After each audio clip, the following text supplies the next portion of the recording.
जय हिंद दोस्तों। स्वागत है आप सभी लोगों का Om Sai classes for one day exams में। दोस्तों हम लोग पढ़ रहे थे वैदिक साहित्य को, जिसमें हम लोगों ने ऋग्वेद को पढ़ा था और इसके बाद हम लोगों ने यजुर्वेद को पढ़ा था, सामवेद को भी पढ़ लिया था और इम्पॉर्टेंट बेसिक उसके फैक्ट भी हम लोगों ने देखे थे।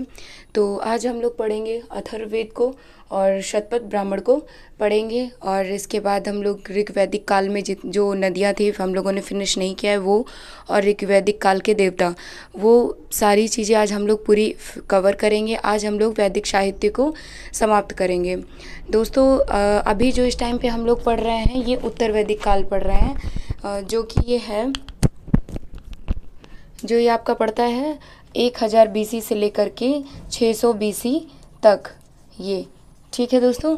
और ऋग्वैदिक काल में दोस्तों चीज़ें तो काफ़ी सही थी, क्योंकि वर्णों जैसे कि वर्ण विभाजन का था, 4 में देखा था हम लोगों ने कि सबसे ऊपर रखा गया था ब्राह्मण को, उसके बाद क्षत्रिय को रखा गया था, फिर रखा गया था दूसरे नंबर पर था क्षत्रिय, ब्राह्मण को रखा गया था इस वजह से सबसे ऊपर, क्योंकि ब्राह्मण जो थे सबसे ज़्यादा ज्ञानी थे, यानी जिनको सबसे ज़्यादा ज्ञान था वो उच्च कैटेगरी के में आते थे। और क्षत्रिय जो लोगों की रक्षा करते थे उनको क्षत्रिय की कैटेगरी में रखा गया। वैश्य यानी जो व्यापार करते थे उनको वैश्य की कैटेगरी में रखा गया।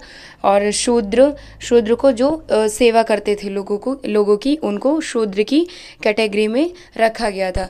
लेकिन दोस्तों उत्तर वैदिक काल आते आते स्थिति काफ़ी ज़्यादा दयनीय भी हो गई थी। उत्तर वैदिक काल में ही लोहे का उपयोग किया गया था, ये लोग लोहे से परिचित थे ऐसा माना जाता है। लोहे का काफ़ी ज़्यादा, क्योंकि इसी उत्तर वैदिक काल में ही काफ़ी ज़्यादा लोहे के औजार भी बने। और दोस्तों उत्तर वैदिक काल में जो पुत्रियां थी उनको दुखों का कारण माना जाता था। अत्रेय ब्राह्मण जो है, जो कल हम लोगों ने पढ़ा था, उसमें माना गया है कि जो पुत्री है वो समस्त दुखों का कारण है। उत्तर वैदिक काल में दोस्तों काफ़ी ज़्यादा समस्याएं देखने को मिली। और दोस्तों ये भी माना गया है कि जो उत्तर वैदिक काल में जो संस्कार थे, संस्कारों को 16 भागों में विभाजित किया गया है और विवाह को 8 प्रकार के उस रूप में माना गया है कि विवाह कितने होते थे, 8 प्रकार में, और संस्कार 16। आइए अथर्ववेद को हम लोग पढ़ते हैं। दोस्तों अथर्ववेद में क्या था, 20 कांड, 731 सूक्त तथा 5987 मंत्रों का संग्रह है। क्या है दोस्तों, अथर्ववेद में 20 कांड, 731 सूक्त तथा 5987 मंत्रों का संग्रह है। इसमें जो 5987 मंत्रों में से जो 1200 मंत्र हैं वो ऋग्वेद के हैं। दोस्तों क्या है, इसमें जो 5987 मंत्रों में से जो 1200 मंत्र हैं वो किसके हैं, वो ऋग्वैदिक के हैं। आगे देखते हैं ब्रह्मा में अथर्ववेद के मंत्रों का उच्चारण करने वाले पुरोहित को कहते थे, यानी जो अथर्ववेद के मंत्रों का उच्चारण करने वाले जो पुरोहित थे उनको ब्रह्मा बोलते थे। दोस्तों ठीक है, समझ में आया दोस्तों। अथर्ववेद में मंत्रों का उच्चारण करने वाले पुरोहित को क्या कहते थे, ब्रह्मा। इसकी कितनी शाखाएं थी, 2 शाखाएं थी, एक पिप्पलाद थी और दूसरी शौनक। क्या थी दोस्तों, एक पिप्पलाद थी और दूसरी शौनक।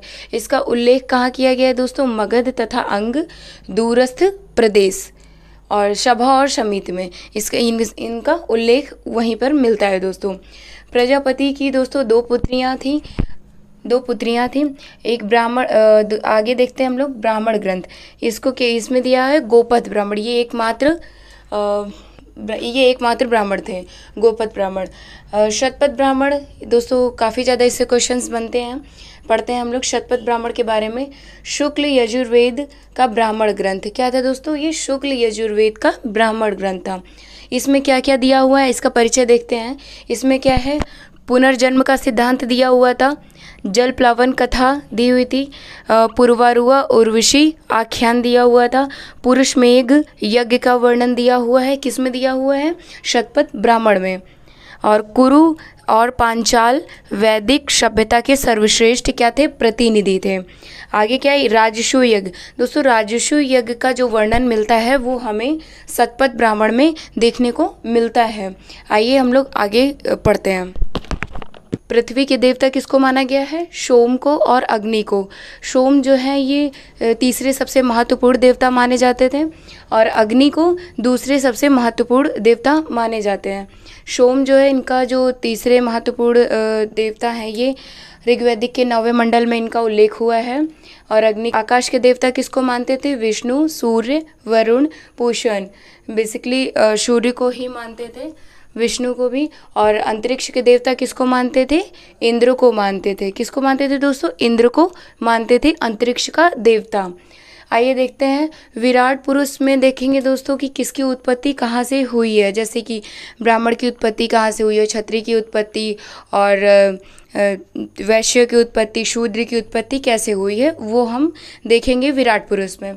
ब्राह्मण की उत्पत्ति कहाँ से हुई है? मुख से। जो थे इनको बहुत ज़्यादा नॉलेज थी ज्ञान से, इसीलिए इनकी उत्पत्ति कहाँ से मानी गई है? इनकी उत्पत्ति मुख से मानी गई है, क्योंकि ये ज़्यादा से ज़्यादा इनको मंत्रों का ज्ञान भी था और भी काफ़ी सारी चीज़ों का इनको नॉलेज हुआ करता था दोस्तों। और क्षत्रिय की उत्पत्ति किससे मानी गई है? भुजा से मानी गई है। वैश्य की उत्पत्ति कहाँ से मानी गई है? जंघा से। और शूद्र की उत्पत्ति कहाँ से मानी गई है? पैर से। दोस्तों प्रमुख नदियाँ जो थी ऋग्वैदिक काल में वो कौन सी? सरस्वती नदी, ये सबसे पवित्र नदी इसको माना गया है वैदिक काल में। ऋग्वैदिक काल में इसको सबसे पवित्र नदी माना जाता है दोस्तों। हालांकि सरस्वती नदी जो है वो विलुप्त हो चुकी है। जैसे कि एक संगम देखते हैं हम लोग, प्रयागराज में होता है गंगा यमुना सरस्वती, लेकिन सरस्वती क्या है वो अब दिखाई नहीं देती, विलुप्त हो चुकी है। और अभी आप जाएंगे प्रयागराज तो आपको गंगा और यमुना का ही मिलन वहाँ पे दिखाई देता है। सरस्वती विलुप्त हो चुकी है।